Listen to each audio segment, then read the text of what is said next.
Welcome to another episode of Spilling the Veal. We got your host, Terence Jennings, and our co-host slash producer, Blake McCauley.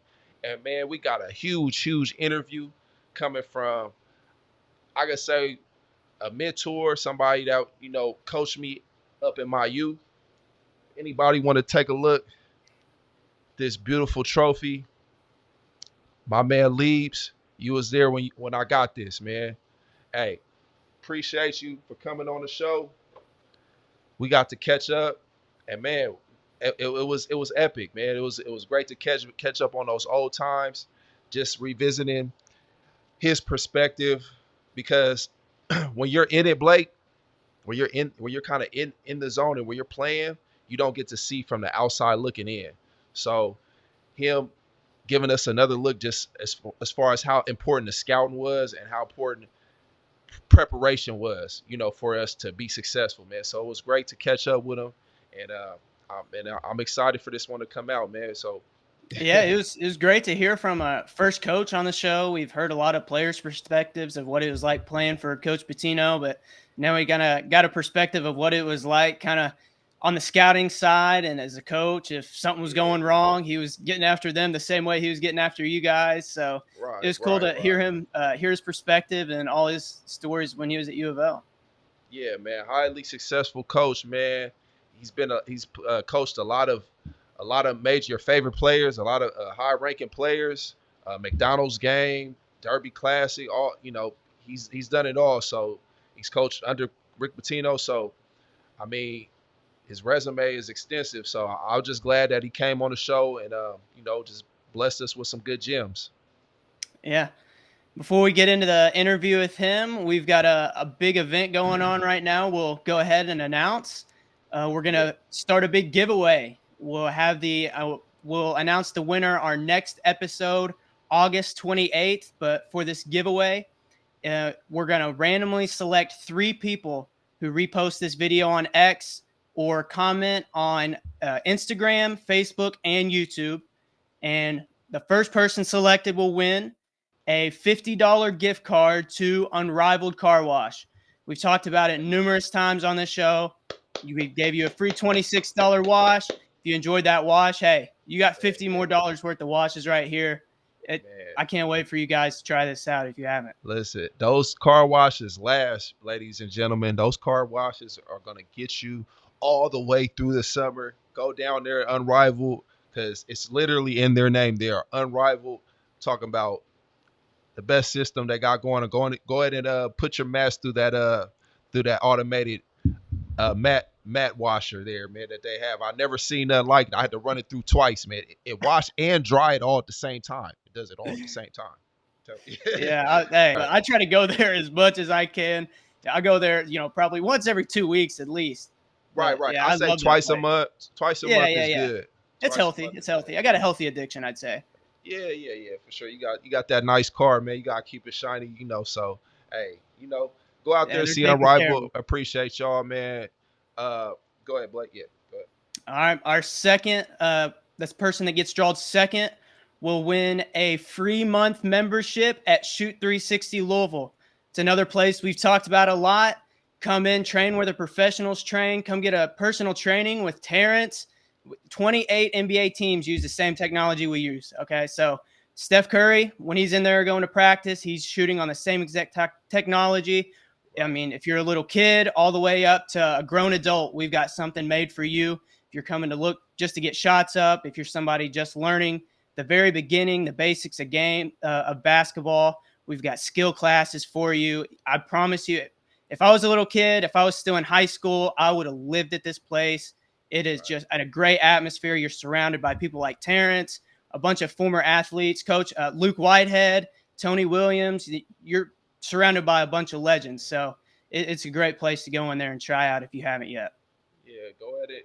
Hey, man, go ahead, share, like all that stuff, man, because you got coaches like me up there ready to pour into your kids, man. So go ahead, take advantage of that. We'd love to have you. Great culture, great mentorship up there, and yeah, it's gonna be huge, man. Huge thing. All right. And our third and final gift, I know it's been a couple weeks since the tournament, but hey, Terence, can you pull up our special prize? Dun, dun, dun, dun. Oh man, we have a official Cardinal basketball signed by some of your UofL legends. Okay, we got the likes of Earl Clark, Montrezl Harrell, Peyton Siva, Luke Hancock, some special Louisville legends. And this right here, you can hang up on your mantle above your fireplace. You know, put it in your man cave. You can definitely accentuate this, man. So check it out. We got all the signatures there.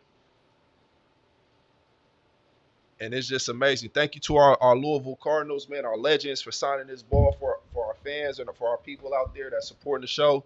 We appreciate y'all, man. Fortunately, we didn't get the dub, but hey, we're gonna put it together for next year. We're gonna have a big fella out there, man. For We're gonna sure. bring it home. Sir. Yes, sir. We appreciate the Ville for hooking us up with this ball. So again, the way to win these prizes, we're going to randomly select 3 people who repost this on X or comment on Instagram, Facebook, and YouTube. All right, the first person drawn will win a $50 gift card to Unrivaled. Second person will win a free month membership to Shoot 360 Louisville. And the last one will win a signed ball from the Ville squad this year. We'll select 3 randomly, put in a randomizer. The winner will be announced at the beginning of our next show on August 28th. So tune in then. We will announce the winner. We'll get a hold of whoever won, and we'll get those prizes distributed to you guys. Yes, sir, for sure, man. Go ahead and repost, run up those comments, and hey, go and win you a nice prize, man. It's a good prize right here, man. It's a good one. Go ahead, get you Yeah. one, man. See it. All right. We'll go in and dive into this conversation with Lieberman. Once again, thank you to Unrivaled for both their contributions to this giveaway and their partnership as a whole to this podcast. If you haven't, scan that QR code and get that free $26 wash. Thank you to Mix Nation. Best Way, if you haven't ran into any of their locations as well, go get your free $100 off your new item. They've got PS5s, TVs, anything you need. They can hook you up electronic-wise. Cardinal Sports Zone and JB Creative. We can't thank all our partners enough, but let's go ahead and talk to Leaves. All right, let's get into it. Let's go. Today's guest is a former assistant coach for Rick Pitino. He helped take the Cardinals to the 2012 Final Four. He's also been on the staff for the TBT the past few years. Ladies and gentlemen, welcome our first coach to the show, Mark Lieberman. Mark, thank you for joining. What an introduction. Thanks, guys. Yes, sir. Appreciate it. Yeah, this is great. This is great. And I'll tell you what, and just off the bat, TJ was so instrumental in my first year because I transitioned from high school. And I'm jumping right into it, but he was great from Jump Street. He was great in practices. He was great in me coaching him. His energy was fantastic, and it's not just because this is his podcast. It's he was big for me going from high school to college and really embraced all my drills, everything that I was doing, and it was a great time just to be able to coach him. Yeah, for sure. Definitely. I mean, I remember all those times. I guess we gonna get kind of right into it. I guess we are. That was the plan, Blake, but we're right into it. But we're gonna get right to it. Just the Derby City Classic, something that hasn't been around, Louisville for a while. Right. But just kind of get into the energy surrounding that time, just coming in, and I really want you to get into. I know it's kind of a 2-part question. How did you even come to be the coach of the team? Like, how did you even get that gig?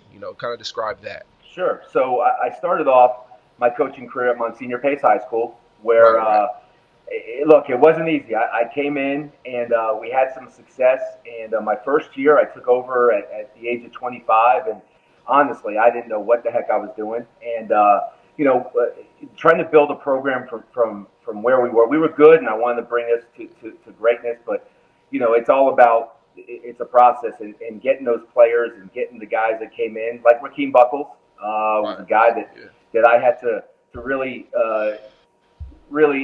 show them what we were trying to do, because my philosophy was always we want better players, not better plays. So always trying to do individual improvement and so on. So my first year we lost in the playoffs to a team they had never lost to.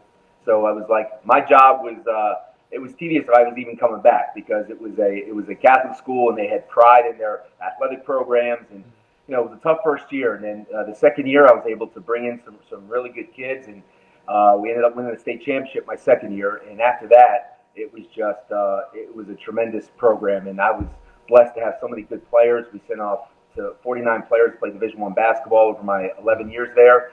And then I got involved with Nike camps. I got involved with George Raveling, was able to see me at a Nike event and brought me to the Nike Elite camps. And then I just, just because of the players that I had, it just led to exposure. And then all of a sudden, I got an opportunity to coach the McDonald's All-American game.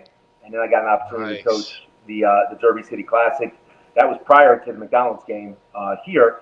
And so, and then because of the players I had, we had college coaches recruiting a bunch of our guys. And that's how it led to Rick Pitino and I becoming connected. Yeah, for sure. Speaking on that McDonald's All-American game, you coached Peyton Siva in that as well. How was that whole experience meeting Peyton, and just how was coaching the McDonald's All-American game? Oh, it was incredible. It was a week. So just like in any All-Star game, you're not really going to put in a bunch of stuff. You just got to get the guys to play together and have fun in those All-Star experiences. But look, we had DeMarcus Cousins on the team. We had Lance Stevenson. We had Peyton, and Peyton was already going to UofL, and that was a year before I came on staff. So that was my first introduction to him, and he was fantastic. You can see his leadership qualities from day one. And so, look, I've known him, just like it's going on 16 years of my relationship with him. And you could just tell. And I would get calls from Coach Pitino and just saying, hey, how's he looking in this drill? How's he doing in this? And so, I even got a text at halftime during the game and from Richard Pitino asking me about Peyton needs to play a little bit more. So, all those type of things were great. And, you could just tell from day one that he was going to be a guy that was going to be a tremendous leader, and obviously the talent was there. Yeah, for sure. Go ahead, Blake. You talked about meeting Coach Pitino through that recruiting trail and everything. Do you remember the first time you guys got connected, he wanted you to be a part of his coaching staff, and just meeting the whole Patinos in general? Just what was your whole experience like coming to the staff at UofL? Yeah, so it started with Richard Pitino recruiting Rakeem Buckles. He saw him in Cincinnati. And then we developed a bit of a relationship. He came down to watch us work out, watch Rakeem, and then watched our summer team, the Florida Rams, play. And from there, Coach Pitino came down to a practice. And I remember that was at Monsignor Pace, and I was, look, that's a guy that you looked up to, and for me, I'm making sure the gym is extra clean and it's swept and it's looking pristine. And look, we had really good players there, Blake and TJ. So it wasn't just, we had 4 or 5 college coaches in there, and I was at that point I was pretty regimented about. I didn't want people on cell phones. I was a crazy person just like Coach Pitino. So I was like, I wanted to be very precise with everything that we were doing. And so with Coach there, Coach Pitino, it was funny because you still have some coaches who are off to the side on the phone or doing whatever. And I just remember Coach Pitino just staring and watching everything that we were doing. I could see that on the corner of my eye. And I was intense as I always was, and TJ can attest to that. But seeing him in the gym and watching it, and afterward, he just walked up to me, and he had a couple friends with him as well, and he said, Coach Pitino wants to take you to dinner. So we went out, we talked basketball, and little did I know how much he loved Miami. He had a house there, so that was a lot of reasons why he was coming down a lot to see Rakeem and us in practice. Yeah. But we developed a rapport, and he told me that if he ever had a position at Louisville, he'd want to bring me in. We talked about 5-star camp. I used to work 5-star. He had coached there as well. That was a camp that was really big in back then. Guys were playing outdoors and whatnot. So, that relationship started, and some coaches will just say that, and it's very, you know how this goes. If you sign a player, sometimes the coach comes along because you want a player. Now, Rakeem was very good, but I don't know if he was that level. But they signed Rakeem, and then a year later, when the position opened, is when they hired me. So that wasn't like it was a package deal or anything like that. So it was incredible that it was like hitting the lottery to go from a high school coach to go right to being a college assistant in the Big East, and it was unreal. Nah, that's awesome.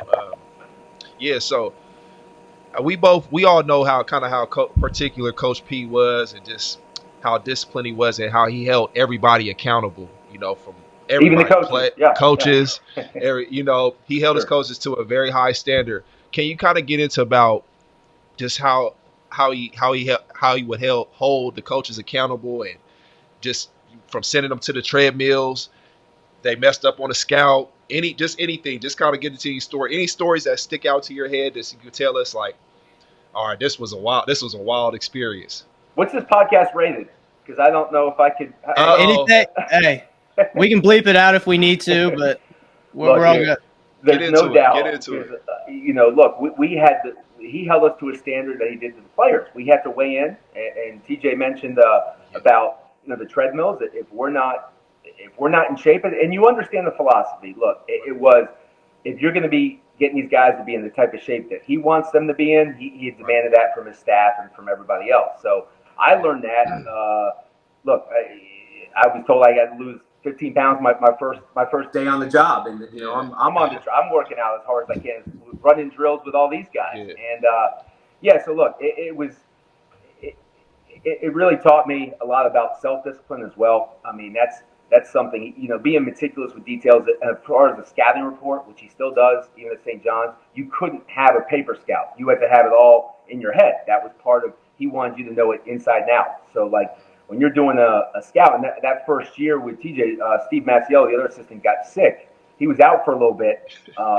Maybe I don't know. Maybe he gave himself some self-imposed food poisoning or whatnot. But we don't know. We don't know. But he needed a little break, maybe. But I was doing the scouts for like the first 2 or 3 games, and I remember one time we were playing FIU, and I was where I actually ended up coaching.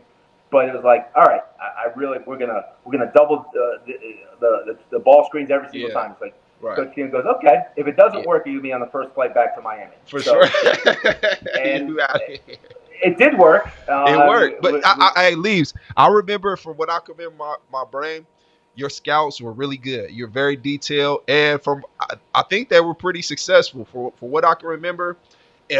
We didn't have to. Everybody was on the same page, and they were really concise, and they were really direct. And it was, for me, it was easier for me to remember and to get it and buy into it, And shoot, when you win it by 20 points, 30 points, we're all happy. Now, if you losing, Coach P's gonna let everybody have it. He gonna start firing. He gonna threaten to fire people and everything. But hey, man, your scouts, A1. Well, I appreciate that. There was coaching too. You coach too, everything. Well, listen, you know what? Bring it, and you know what? I remember one of our early practices. He's like, just do your pace drills, and it was like a lot of back tips, a lot of trapping, because we had we played. My teams always played fast and got after it as well, so it was a very similar philosophy. Yeah. I remember the Miracle on Main when we were losing to Marquette, and that was my scout, and. We were also going. I was leaving after that game to go with Coach Pitino scouting in Florida to watch. Right. And I remember that everybody was giving me a look because they just knew how much trouble I was in. Afterward, not only were we losing by 20 points to Marquette at home, but I was going to be on a plane with them for 2 hours by myself. So it was just absolutely brutal. And thank God for everybody that we were able to. PK was able to find Kyle for the layup, and we were able to win the game. And it was one of the best times of my life that night. Or it could have been the worst day of my life. So those are how things go with Coach Pitino. And my free throws, too. And your free throws. Let's not forget your free throws. Your presence, I should not leave you out of that. You were tremendous. That was a fun game. That was a fun game, too. And it's always easier, when you can ride next to Coach P after y'all won. Because, it's crazy. Not saying crazy, but it's different about him. Even after but even after we would win by a lot of points, he would still find some way to cuss us out and just to say maybe we could have did better. But I now later understand that it's like it's you don't want to get comfortable. You don't want to get yourself comfortable. You want to get used to, like, this is what we do. We don't want to be surprised that we win. We're expected to win. And that was his mantra, right? Just chasing perfection and not letting guys settle. And that goes back to his philosophy, just like we talked about being in great shape. I remember I wasn't on the staff. That was the year after when I was at FIU with Richard Pitino. But I remember him Peyton tells me that story at halftime, or right near halftime of the national championship game versus Michigan. He was telling Peyton, "You're not in great shape," and that's the championship game. So that was just his way of just absolutely pushing every button. And look, it's what worked, and you have to respect that. Yeah. Yeah, he knew how to light a fire under you, man, to get you to one way or another reach past the ceiling. If you feel like you had a ceiling, I feel like he knew how to get you to break past that and get even more out of you. Oh, no doubt, yeah, TJ. That was it. It was just whatever you thought. The practices would be long and arduous, and whether it was the weight room or whatever, film study, we would watch so much film. Right. It was his mindset that you want to be overly prepared, and no matter what, there was nothing that was going to surprise you. And from a coaching standpoint, now, TJ, as you're getting into that realm, and you understand, like, you just not want to know everything. You want to just leave no stone unturned, whether it's every film study, whether it's making sure that you know every out of bounds play that the team's going to run, so you're not going to be surprised by anything. Exactly, I agree. But you were the director of basketball operations a year, correct, at Louisville? My first year, I was an assistant coach when TJ was there. Yes. Oh, okay. So, what would you say is like the biggest difference between like as an assistant coach and as the director of basketball operations? Yeah. So my second year, my first year, I had switched roles. When they brought me in, I was hired as an assistant strength coach, just to get me that I was going to be able to be on the floor. That was the big thing. Coach Pitino wanted me on the floor. Then it was a situation where Coach Pitino and Coach Masiello and Coach Willard were away a lot, and Coach Fuller. So I was doing a lot of the workouts because I was allowed to do that. And then I guess there was just some good feedback, and I was blessed that they switched roles where I became the assistant coach that year, and Coach Willard flipped to operations. So I was able to be on the floor with these guys throughout the season. So doing that, really, that was the idea that I was going to come in as a director of operations so I can learn and get my feet wet. And then it was just a situation where I was just comfortable on the floor. And so they switched it where I was able to do that my first year. And being that, like I said, it's hitting the lottery to be that and coaching the Big East and doing that. And God bless. As hard as these guys played, it's a shame that PK got hurt that year because I just felt if he stays healthy, there's a chance. Now, we had some great guys, and obviously TJ's one of them that was impactful. But you have a guy like PK, a senior, who can just impact the game. He doesn't break his foot. I think we're up 8 with about 9 or 10 minutes to go in that game. Yeah. I think we're going to make a run like we did the second year, where we went to the Final Four. I just think it's one of those things. Unfortunately, that happened. But I can't stress enough how much Terence and Preston were really great to me, because there was a lot of ups and downs that first year. And having been a head coach, now coming in as an assistant and learning everything, those guys were just tremendous. And I developed a great rapport. And that was something I had to change my role, Blake, because being a head coach where I was at Monsignor Pace for all those years, I was the taskmaster. I was the guy that was as hard as can be. And then when you come in and you see there's a lot of guys like Coach Mass and Coach Pitino that are on these guys quite a bit for the right reasons. So I tried to flip my role and try and be more not so much as kind of a friend, but also being a guy that could take it more of a lighthearted approach with some of the things. Even though you take your job seriously, you don't take yourself seriously. And I understood that was kind of needed because it was pretty intense most of the time. No, for sure, definitely. Yeah, he definitely kind of gave us. I'll say Leaves definitely kind of gave us that outlet. Minus all that stuff going on with Coach P and everything. Leaves, he just come at you with just about basketball, getting straight to the point, getting straight to the scout, but he'll also kind of be like a helping hand too, not because everybody was on attack mode. We were all competing. Everybody was, from what I can say, especially Masiello, everything was just high intensity, man. Coach P was on his butt, man. I ain't gonna lie. Hey, him and Coach P, man, they had their thing going on, but it's father-son type of thing. Mm-hmm. It's father-son. But Leaves he definitely offers some relief to a lot of the players, and I appreciate you too, man. So hey, back at you. And I'm naturally funny, so my humor was able to be helpful with these guys as well. Yeah, man. So. He definitely funny, good guy, man. All that, man. Were there any philosophies or just drills in general that you might not have really had a perspective on before you got into Coach Pitino's whole realm, or just how was there anything like big takeaways that you didn't realize before you got into Coach Pitino's system? Well, there's just so much that you transition from high school to college basketball. There's just you can get away with athleticism at the high school level. There's a lot of things that just you have a better athlete, you're going to be able to just get it done. When you get into conference play and you get into the Big East, and TJ knows, like, you're just not going to get away. You have to have a higher basketball IQ, and you better understand there's everything. It's nuances. You better understand your footwork. You better understand the angles of a screen. You better be late, not early, as you're receiving a screen. There's so many little details that I would preach at the high school level that's just not going to come in at the college level. And then with Coach Pitino, like we touched on, getting these guys to just go and even outperform what they think they're capable of, the mental aspect and understanding how to even push these guys to a level that they couldn't even understand that they could get to. Because a lot of these guys, TJ will tell you, when he was at that age, you could rely on, you know what, I can dunk over somebody. I'm just so much more athletic. But when you're going into the Big East, you better be able to just be a physical guy. You better understand angles. You better understand all the nuances and be meticulous with your details. And so the detail, which is something I was always would always, make sure my teams understood and make sure that they would understand and grasp the concept of it. But no matter what, you can just get away with it. When you get to the Big East, it's a different animal. Yeah. Are there any teams you just hated to scout for, as like you were assigned that scout and it's like, why this team? Every team. Just because you knew you had to, no matter what, you just had to know everything that they would run maybe for the last 3 or 4 years. But I would tell you, you go into the Big East. Imagine back then. I mean, you just look, Villanova with Coach Wright. I mean, they were fundamental. They ran back screens. You had to understand.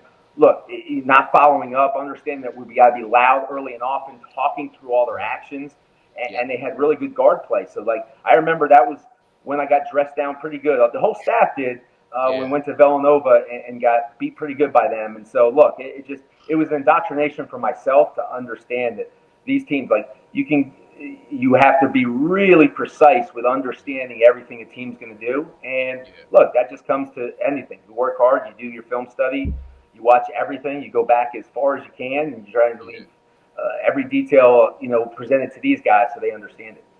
Was that the Scotty Reynolds team? There's Scotty Reynolds and somebody else. Was that his team? Fisher. Corey Fisher. Man, they were problems. They were big problems. Like, they were, yes. That was great. Fisher, Go ahead, TJ.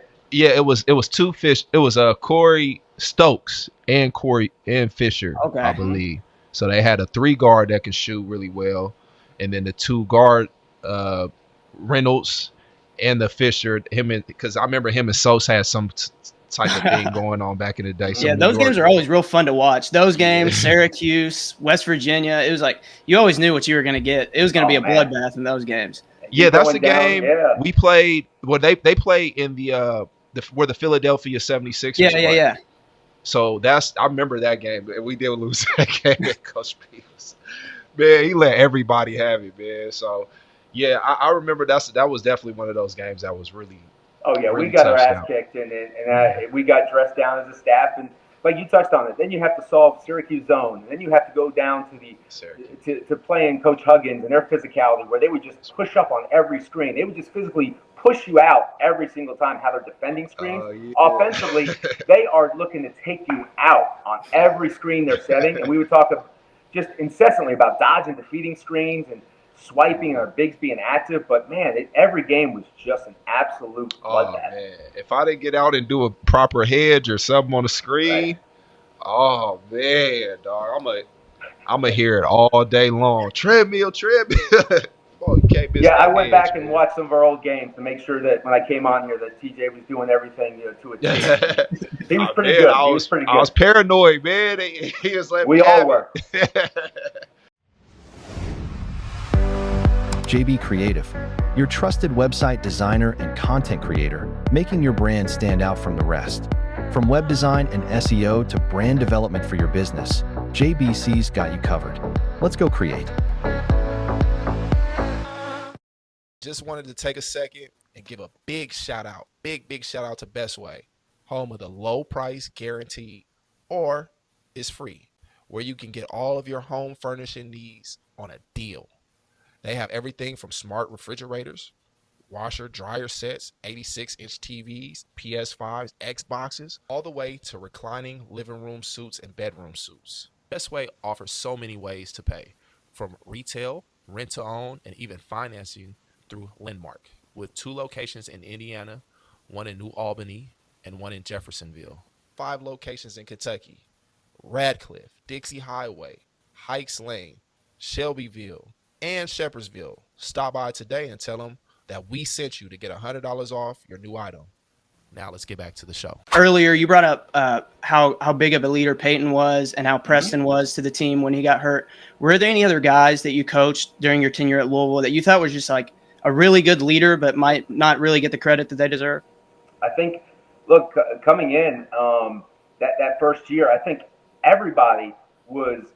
You had PK from a senior standpoint. You know, Terence was great. Look, he was always. I don't want to say jokesy, but always, no matter what, had a good mindset, and he was fun to work with. And as a coach, you know, you just don't want energy vampires. You don't want guys that are just going to be like, man, this is not fun in practice and so on. And look, there's always going to be players like that, but you're around guys that are buying what you're selling and understand that philosophy. And so that first year, from TJ to PK, you know, Peyton and Rock having played for me, but you know, going down from Mike Maris, Steve Van Treese, everybody was like on board. And it was a fun year.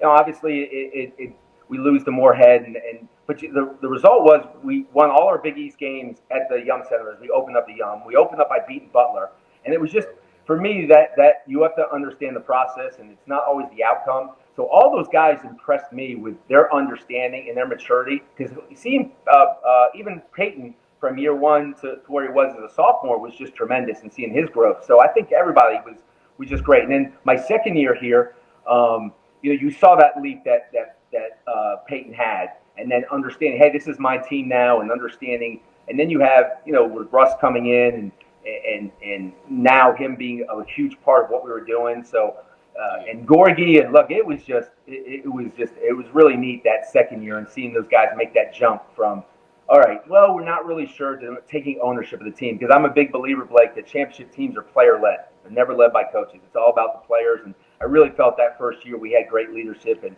unfortunately, PK goes down. But, you know, you had some guys that really came out and did their job and understood what it took to get there in year 2.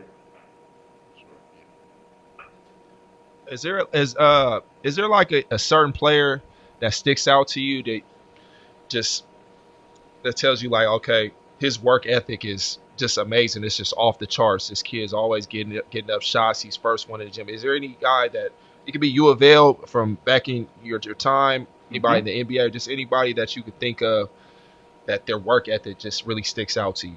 Sure. Well, I'm going to give a quick throwback to a guy that played at Maryland, Steve Blake. He was a little skinny kid in Miami, and I was down there and worked him out all the time. He played, I think, he won a national championship at Maryland, and then played, 15 years in the NBA.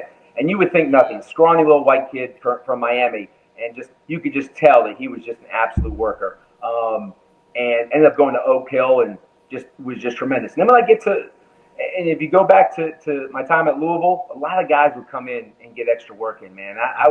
That was the thing that you understood. Guys were just obsessed with being great and wanting to be good. And you were one of those guys. Kyle Couric would come in and just text me and go, hey, Coach Lee, can we get in the Yum? No, it's 10 o'clock on a Friday night, and I'm right.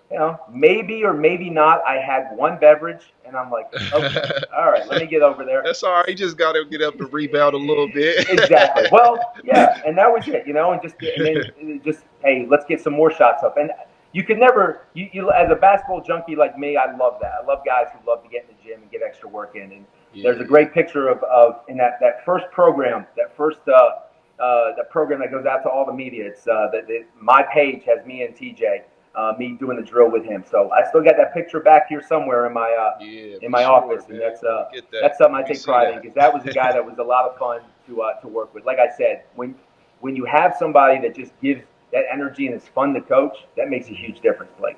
Appreciate you. Sure. And kind of bringing it to today, I know I think two years you've been involved with the TBT. Might have been 3 years. Why do you keep coming back? What do you enjoy most about the whole TBT? Well, I'm a glutton for punishment, then I guess is the answer to that question. But no, it was like that first year. It was something that we just started. I had relationships. I had coached in TBT with a couple other teams that I had some friends that Armored Athlete with AJ Mayer and Adam Ross. And then year one, a friend of mine wanted to get it started here, and I knew some people in the TBT, and I was able to, through my contacts, we were able to get that going. And it was a tough process, but we were able to get that to the point where, Louisville basketball was going through some tough times. And to bring the fans, Russ Smith, Peyton Siva, Kyle Couric, all those guys on the floor, Shane Bohannon, all those guys playing, and I'm sure I'm forgetting some names, and to bring energy into Freedom Hall and to have fans just wipe those memories, brush those memories away from their face that were just beautiful, like, oh my gosh, this brings us back. And the enthusiasm was just great. It was fantastic. I'm really glad I was a big part of year one, and I wasn't a part of it last year because I was doing some basketball events, and then this year Luke wanted me to come back in, and so that was fun. Obviously it didn't end the way, but it's always a tough thing because you're trying to bring everybody together for a week, and it's almost, like I said, a glorified all-star game and so on. But I'm gonna start working with our man Terence Jennings and getting him into some great shape, and by the time we TBT rolls around next year, man, I'm coming back, baby. Yeah, you are. I've been 2 weeks. I've been strong. I've been 3 weeks. I've been back in the gym. I've been hooping. So I'm back dunking on people and stuff, all that stuff. So big announcement right here, right there. Hey, I told her, man, year 4. Hey, I'm gonna come in utility guy, man. We get some rebounds, block some shots, play some defense. But hey, I'm bringing the energy. Sometimes you just gotta bring that mental, that energy. If everybody into it, hey, anything can be done. Coach P, you everybody showed me that. Just as long as preparation is key, So as long as you prepare, stay ready. You ain't got to get ready. Bringing up the preparation, how difficult you're together for at most 2 weeks, maybe a month with practices. How difficult is it to prepare for a team that you're going to play one day? If you win, you don't know who you're going to play again. It's not really March Madness now because you at least know what teams are going to be in that March Madness stop. Like, what teams you're going to be looking at the entire season, as opposed to this, you're getting ready to face a team you have no scout on. Basically, you're going to look at stuff from maybe what they ran last year with maybe half the same players. Like, how do you scout for that? So you go through college basketball and you have a year and you have a mindset of a team that understands how to prepare for practices. In this type of situation, you have guys that are in and out, guys that aren't always there. So, and when you go through it, you're looking at, like, that first game that we had, you're looking at tendencies. We had no idea what they're going to run. We had no idea what they were going to, are they going to man us up? Are they going to zone? What are they going to run offensively? Look, you're going to find out a lot of teams are just going to run a lot of ball screens, but, like, how are they coming off it? Are they trying to snake? Are they trying to pick and pop? You have no idea. So you're looking for tendencies of players. And then you really have one more day to get ready for game 2. And, when we ran into a buzzsaw like sideline cancer that just played so hard, and, you had Montrez that just came in off a flight, and he just got back from the big 3. Earl Clark was still at the big 3, and Earl was so great. Like, I was so impressed with Earl's mindset and his work ethic in the practices. And Blake, we only really had a week, and we didn't have all the guys there because they had some other things that were responsibilities that they had. So we never really had the entire group there, which is unfortunate, but that's just the nature of it. So something like the TBT, you're just trying to do as best you can to make all the pieces work, but you're not going to be overly prepared. So you just want to make sure fundamentally you understand, hey, this is how we're going to guard certain actions. This is offensively. This is some out of bounds plays. This is just our effort and energy is just like what TJ was talking about. Glue guys, energy guys, and it was one of those things. And Luke did the best he could, and I wanted to come in and just help him as much as I can. And look, no matter what, now this is a staple. What's really exciting about this, after what we did for year 1, it's now like a staple of the end of the summer for Louisville basketball fans. In July they're going to get the last thing that's going to go before football season is the TBT. So I'm glad that that's a part of the Louisville landscape moving forward. Yeah. Awesome. And last one that I've got for you, I know that this was something that Kenny Klein was also back for. And Kenny Klein might not be somebody that just like the generic fan looks at and really knows about, but you worked with him, obviously, in your time at UofL. I got to job shadow him when I was a junior in high school. Again, he didn't know who I was. He didn't have to let me do that. And I would walk around, and it was a Florida State basketball game, and their SID said that Kenny introduced me to him. He said, "Man, you're learning from the best in the country right now."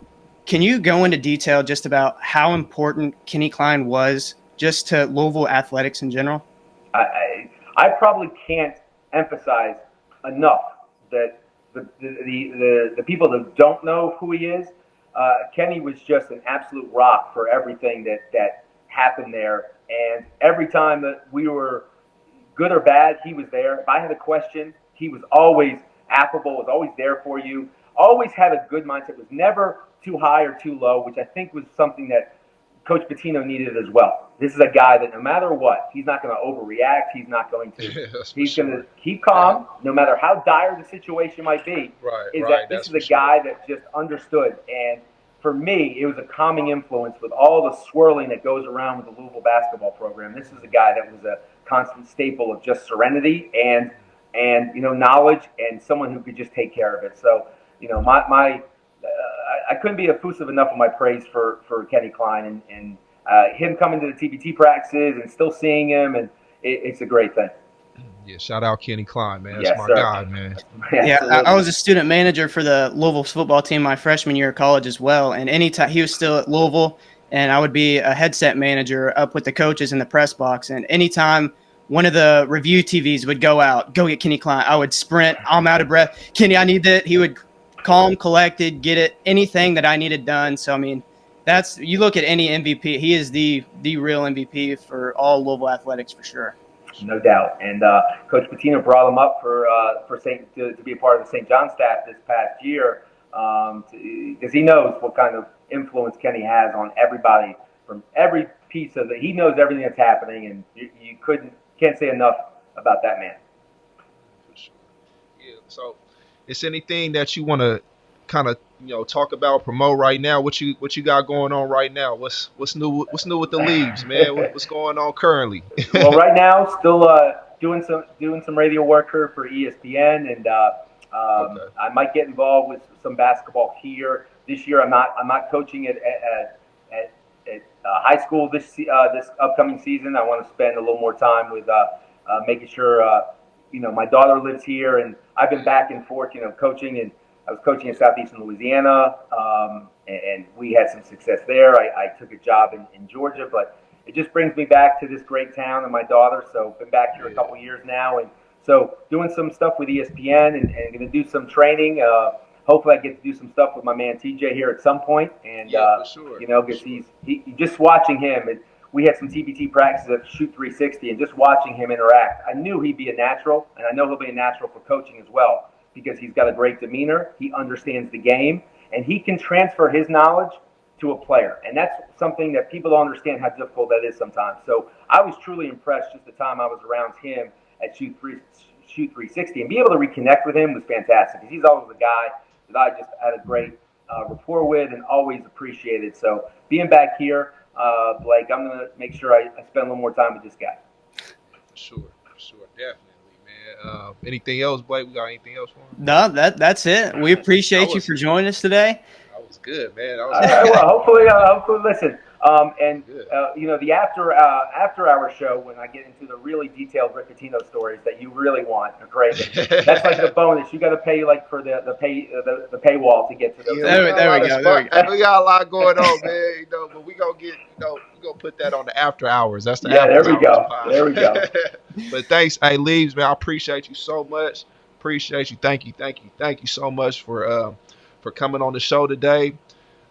Blake, anything else you got to talk to Leaves about? Okay. That's it. Appreciate you for joining us. My pleasure. So much fun, and anything you guys ever need, man. This was a blast. Thank you so much. Thank you. Man. Appreciate you, Leaves.